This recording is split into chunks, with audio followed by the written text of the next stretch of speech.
극단이라는 이야기에 대해서 사마천이 상당히 의미심장한 8글자를 남겨놓은 적이 있습니다. 제나라 전국시대 때 제나라의 위왕이라는 사람이 술을 대단히 좋아했습니다. 극단적으로 좋아했죠. 술 한번 먹었다 그러면은 뭐 1박 2일, 2박 3일은 보통이죠. 그래서 하루는 순우곤이라고 하는 측근 신하하고 편안한 자리에서 대화를 나누는 중에 위왕이 짓궂게 순우곤에게 질문을 던집니다. 당신은 주량이 얼마나 되냐? 은근히 자기 주량을 뽐내기도 하고 또 이 순우곤이라는 사람이 술 같은 걸 별로 마시는 걸 본 적이 없으니까 주량을 짓궂게 물어봤습니다. 그랬더니 순우곤이 그때마다 다릅니다 라고 대답을 합니다. 무슨 뜻이냐 그랬더니 아버지 앞에서 술을 먹으면 어려워서 한 잔만 먹어도 취하고 친구들하고 먹으면은 뭐 한 두세 병은 끄떡없고 옆에서 분냄새가 살살 풍겨오고 옷자락을 좀 풀어 헤쳐도 괜찮은 자리면은 밤새 먹어도 끝이 없습니다. 끄떡 없습니다 라고 얘기를 하면서 4글자를 얘기를 합니다. 주국생난입니다. 술이 극에 달하면 난리가 납니다. 그렇게 얘기를 합니다. 이게 2013년도에 우리나라가 그런 사건이 하나 있었죠. 그죠? 신문 기자들이 그 사건이 나고 난 다음에 저한테 사기에 이번 사태를 4글자로 아주 간결하게 요약할 수 있는 사자성어 없습니까? 라고 물어봤을 때 제가 했던 대답입니다. 근데 그 다음 대목은 더 기가 막힙니다. 낙극생비입니다. 쾌락이 극에 달하면 슬퍼집니다. 라는 아주 유명한 8글자를 얘기를 하고 있습니다. 그래서 극단이라는 문제, 우리 이진우 교수님께서 참 좋은 강의를 해주셔서 사기에 나오는 극단이 뭐가 있을까 생각을 하다가 8글자가 떠올라서 더더군다나 오늘 제가 여러분들한테 들려드릴 이야기도 숫자입니다. 52만 6,500자라고 하는 글자 수가 오늘날 현대인들에게 어떤 메시지를 던지고 있는가. 사마천 사기의 글자 수입니다. 총 글자 수입니다. 이렇게 해서 총 130편에 52만 6,500자 태사공서라는 이름을 붙였다 라고 해서 자기 스스로의 서문을 사마천이 썼습니다. 130권 가운데 제일 마지막 제130이 서문입니다. 사실 서문하면 앞으로 와야 되는데 뒤에 와 있죠. 그죠? 뒤에 와 있습니다. 뒤에 와 있는 이유에 대해서는 지금부터 여러분들한테 차근차근 밝혀드리도록 하고 15분 안에요. 이게 글을 쓰는 문인이나 저자가 남긴 최초의 서문입니다. 그러니까 역사상 최초의 서문인데 원래 되게 옛날에는 글을 쓰고 책을 내면은 서문은 누가 써주냐면 친구들이 써줬습니다. 잘 아는 사람들이 대서라고 합니다. 이 책이 어떤 책이고 어떻게 해서 나왔어 읽어볼 만하다라고 하는 추천사 비슷한 서문이 대부분이었거든요. 안 그러면은 시를 써놓고 친구한테 뭔가의 감사의 표시로 글을 써준다든지 이런 것들이 대부분 다 서문의 역할을 했는데 우리가 얘기하는 본격적인 책의 서문은 최초입니다. 거기다 그 서문을 이 사람은 뭐라고 얘기했습니까? 52만 6,500자다. 글자 수까지 딱 박아서 밝혔습니다. 세본 게 아니고 사마천 직접 자기 스스로가 밝힌 숫자입니다. 여기에 제가 생각이 꽂혀서 왜 52만 6,500자를 굳이 자기가 밝히려고 그것도 제일 마지막 권에다가 서문을 넣어가지고 밝히려고 했을까라는 의문이 들어서 이번 포럼에서 이 얘기를 한번 드리고 과연 내가 추측한 것이 그럴듯한지 어떤지 이런 부분에 대한 말씀도 좀 반응도 좀 듣고자 이런 제목을 잡았습니다. 제가 생각하는 첫 번째 사마천이 제일 마지막 권에다가 서문을 남기게 된 이유는 아버지의 당부, 자기 집안 이런 것들이 첫 번째로 작용했을 거라고 추정을 하고 있습니다. 사마천 뭐라고 얘기하냐면 태사공은 부자가 대를 이어서 그 자리를 맡게 되었는데 일찍이 아버지께서는 아이고야 내 선조께서 일찍이 이 일을 주관하여 당후 때부터 이름이 났고 주 왕조에서도 다시 그 일을 맡았으니 사마씨는 대대로 천문을 주관하게 되었던 것이다. 이제 그 일이 우리에게까지 왔으니 너는 단단히 명심해야 할 것이다. 명심하라. 그렇게 당부를 합니다. 즉 사관 집안으로서의 역할, 그 다음에 책임감 이런 부분에 관해서 어릴 때부터 아버지가 강력하게 주문을 합니다. 이렇게 해서 사마천이 아버지의 당부를 받아서 서문을 작성하게 되는데 서문을 작성하면서 사마천은 하나의 장치를 더 넣습니다. 그게 뭐냐면 아버지의 논문을 자기 서문 속에다가 집어넣습니다. 이게 논육가요지라고 하는 육가, 제자백가 여러분들 들어보셨죠, 그죠? 중국의 사상가들을 전부 다 뭉뚱그려서 제자백가라고 얘기를 하는데, 이 제자백가 가운데서 6개의 가를 골라가지고 그 제자백가 육가의 장단점을 비교한 아주 탁월한 논문을 집어넣습니다. 그래서 제자백가에 대한 연구도 사실은 사마천 아버지인 사마담으로부터 출발합니다. 그래서 아버지의 유훈과 아버지의 평소 때 당부를 어떤 방식으로 실천할 것인가를 고민하다가 서문을 만들고 그 안에다가 아버지의 사상이 담겨 있는 논육가요지라고 하는 논문을 한 편을 집어넣습니다. 그리고는 다시 이렇게 해서 총 130편에 52만 6,500자 태사공서라고 하는 이름을 붙였다. 원래 사마천 사기 이름은 원래 제목이 태사공서입니다. 아버지한테 바치는 책입니다. 아버지가 태사공이라고 하는 벼슬에 계셨잖아요. 그래서 여기저기 흩어져 있는 자료들을 모으고 빠진 곳을 보충하여 나름의 견해를 밝혔다. 아울러서 육경의 다양한 해석을 취하고 제자백가의 서로 다른 학설도 절충했다.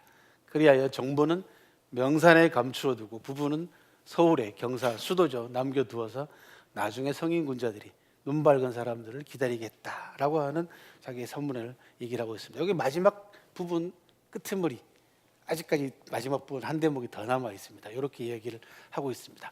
이렇게 보면은 선문을 쓰고자 한 것은 아버지에 대한 그죠 존경심 또는 아버지를 위한 부분들, 아버지의 당부, 책임감 이런 부분들이 작용을 하고 있고요. 그러기 위해서 다양한 책을 자기가 다 섭렵하고 참고하고 비교 검토했다. 이 마지막 대목이 굉장히 의미심장합니다. 정보는 명산에 감추어 두고라고 얘기를 했어요. 자기 책을 왜 감추어 두겠다고 얘기를 하겠어요. 무슨 말씀이냐 그러면 똑같은 책을 두 부를 썼습니다. 사마천이 똑같은 거. 그 당시 종이가 없던 시절에 주간이나 목간에 52만 6,500자를 똑같은 걸 두 개를 써서 하나는 감추어 두고 하나는 배포하겠다는 거죠. 감추어 두는 의미가 뭐가 있을까요? 이게 사마천 개인의 신상하고 관계가 있습니다. 지금 말씀드린 바와 같이 서문이 이렇게 끝납니다. 이것이 열전의 마지막 편인 제70 태사공서이다. 나 태사공을 말한다. 내가 황제로부터 태초 연간에 이르기까지의 역사를 편찬하고 서술하였으니 모두 130편이다.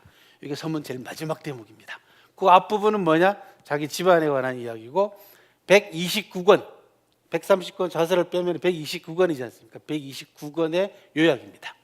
이 첫 번째 권은 내가 왜 썼으며 어떤 목적을 가지고 썼는가라는 부분이죠. 근데 재미나게도 뭐라고 얘기하면 열전의 마지막 편은 제70 태사공 자서다라고 돼 있죠. 서문을 따로 분리한 것이 아니고 사마천 사기 체제는 모두 5체제로 이루어져 있습니다. 봉기, 표서, 세가, 열전.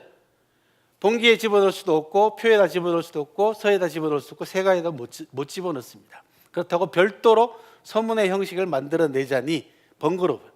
이게 한 편만 가지고 서문을 만들기에는. 그래서 어디다가 집어넣는지 열전에다가 집어넣습니다. 일단 사기 130편 가운데 열전은 70편입니다. 반 이상을 차지하는데 그럼 왜 사마천이 열전에다가 집어넣었을까?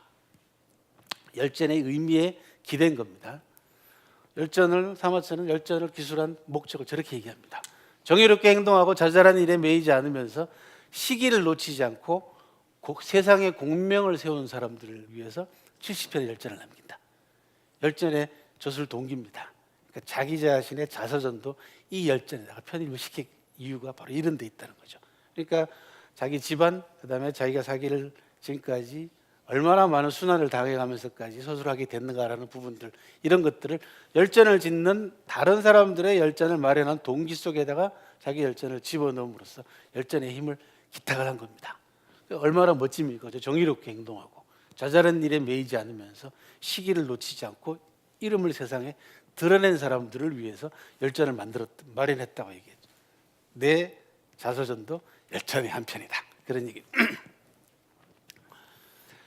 개인적인 원한이 여기 깔려 있습니다. 52만 6,500자 태사공 자서에는요. 그게 여러분들이 잘 아시는 궁형이라고 하는 형벌이죠.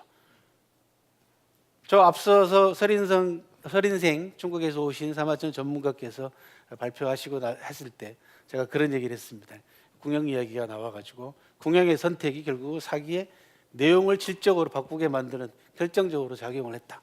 억울하게 사형에 처해져가지고 반역죄에 몰려서 사형 선고를 받고는 살아남기 위해서 사마천이 살아남을 수 있는 두 방법 가운데 하나는 돈을 내는 방법이고 하나는 자기 자신의 성기를 잘라버리는 궁형을 자청하고 사기를 완성하지 못한 상태에서 사마천이 사형수가 살아남을 수 있는 두 번째 방법인 자기 자신의 성기를 잘라버리는 궁형을 자청하고 환관이 돼서 내시가 돼가지고 풀려나서 한 5, 6년 정도 더 심의를 기울여서 완성한 책이 지금 우리가 보고 있는 사기입니다.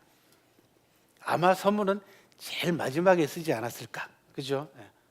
그러면서 자기 인생을 전부 다 되돌아보면서 지금까지 자기가 사기를 위해서 쏟아부었던 열정과 정열, 그다음에 아버지 이런 모든 것들이 어우러져 가지고 특히 죽음보다도 더 치욕스러운 궁형을 자청하면서까지 자기가 자기를 써야만 했던 그 울분을 어떤 방식으로 표출할 것인가라는 부분에 대한 고민이 될 수밖에 없죠.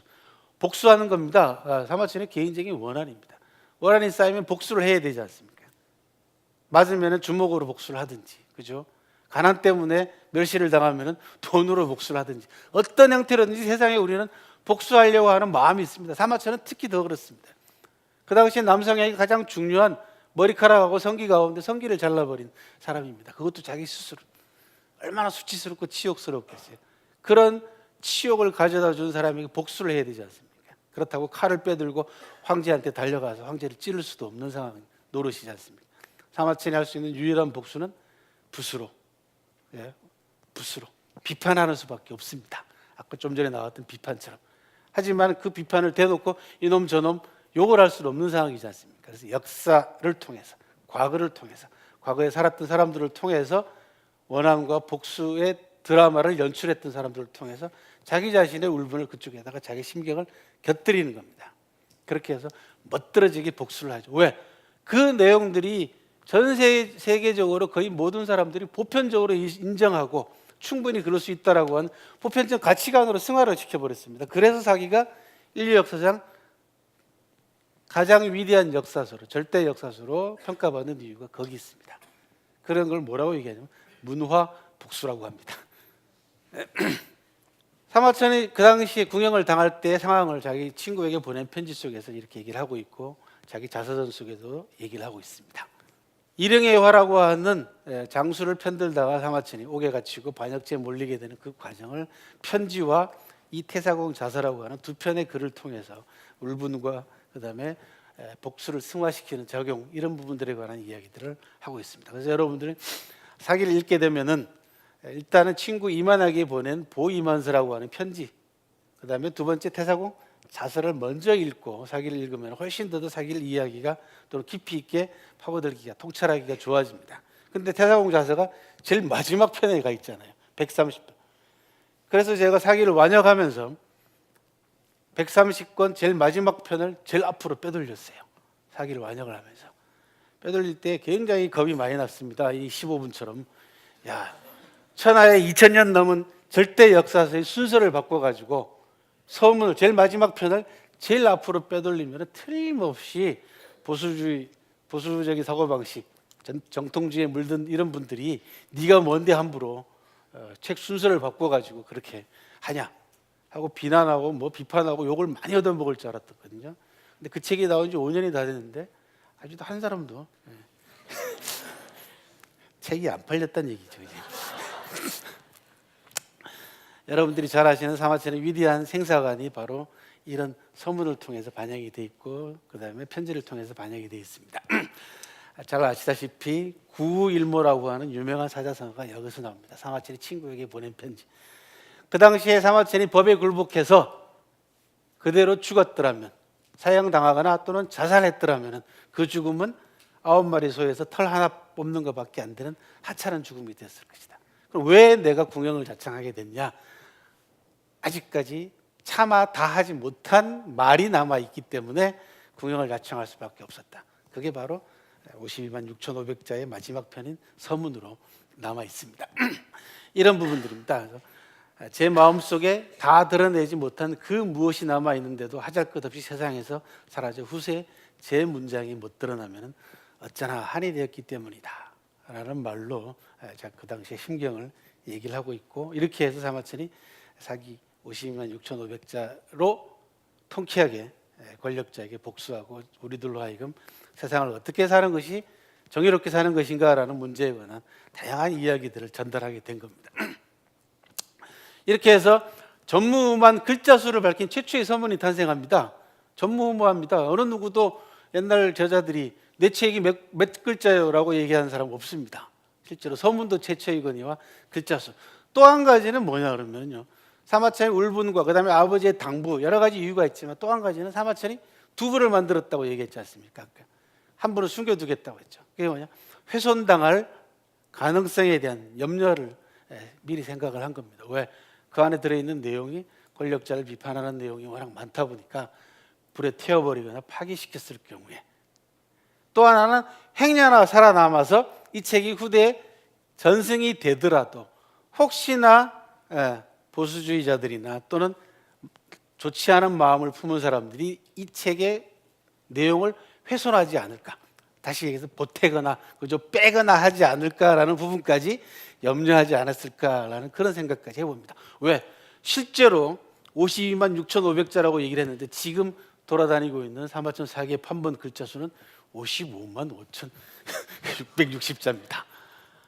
3만 자가 더 늘어났잖아요. 그죠? 실제로 불과 40-50년 만에 사람들이 사기에 손을 대기 시작을 합니다. 그래서 오늘날 연구하는 사람들은 그 가운데 진짜 사기, 사마천의 문장은 어떤 것이고 다 출연해서 연구를 해보니까 51만 자가 좀 넘는 글자 수가 사기 원본이다. 만자가 사라졌습니다, 실제로.